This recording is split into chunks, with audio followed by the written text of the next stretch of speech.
Clinical psychologist Dr. Cino Shearer has launched a 24/7 helpline for LGBTQI members where they will receive counselling from volunteers. The helpline is up and running. It's been active and fully for just over a week now, and calls have started coming in. The purpose of this is to promote discussions and assist with counselling where needed. He's also in the process of setting up a safe house in Johannesburg for LGBTQI members who need a shelter and to receive workshops on their basic human rights. He joins us now this morning to share more on this. A very good morning to you, Dr. Shearer. Thank you so much for joining us. Welcome to Morning Live. Morning, Simpiwe, and thank you for having me. Let's talk about this 24/7 helpline. How does it work and what inspired it? So the 24 helpline is to assist members of the LGBTQI community nationwide. And so what you do is you would have to send a WhatsApp message so we could call you back. And if you're unable to do so, then you can send us a please call me, as it is a cellular line, and one of our counselors will call you back and schedule a time for counseling. And what brought about this 24-hour helpline is due to the insurgence that you'd seen of members of the LGBTIQ community being brutally murdered across the country in the past year and the years before that.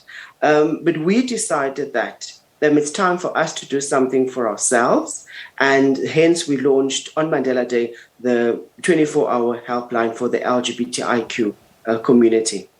And what kind of counselling do you offer to those in need?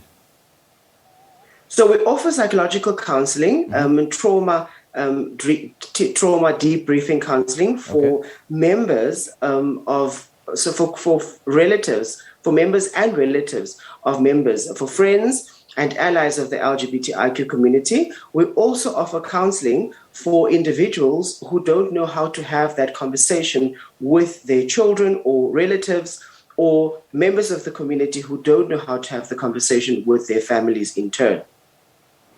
And how many people do you have currently working with you on this? Currently, we've got 12 volunteers, and they are spread nationwide across all provinces. We use one helpline, and once we call back to schedule the appointment, the individual lets us know which province they're in, and we then defer it to that particular province. But we've got 12 volunteers at the moment. We know that in the community, members there face abuse and homophobia on a daily basis. So what's the scale of, the kind of violence perpetrated against members of the LGBTQI community? Oh, it's gruesome. And never was there more a time for us to have a helpline than now. Most recently, this month, early on in this month, in Durban, and also in the Eastern Cape, we had 2 instances of members of the lesbian community who were brutally attacked. And months before that, I myself had the privilege of traveling across the province, where I had visited with some of the relatives of the survivors, and some of the relatives of individuals who did not survive brutal attacks from the communities and from the province. And so it's really a scourge right now. If you're on social media, you would have seen that there were various campaigns in terms of speaking out for the LGBTIQ community. Yeah. Hence, we decided to launch the helpline. And to get a sense then that the scale of that scourge is adequately reported and reflected and as well as dealt with? Oh, of course not. So many incidents never make it to mainstream media, and so many incidents never make it to a police station or even to a national commissioner or to a social worker.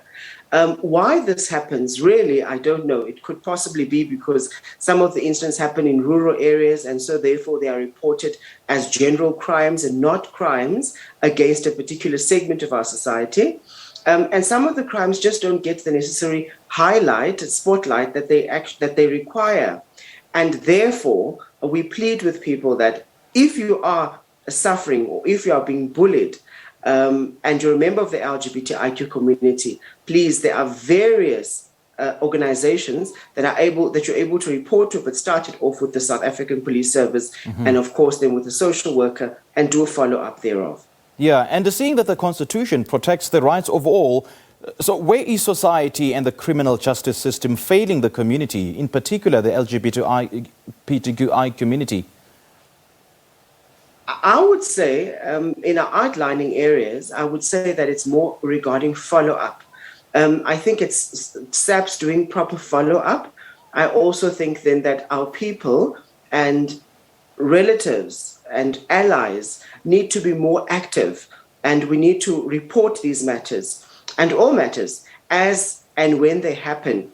And we also have to take responsibility as organizations to do follow-ups, proper follow-ups on them, in order for us to educate the nation in terms of how to go about it step by step. Okay, and now please quickly share the details with us for those in the community that need counseling. So we've got an email line, which is drapshearer@surgical.net.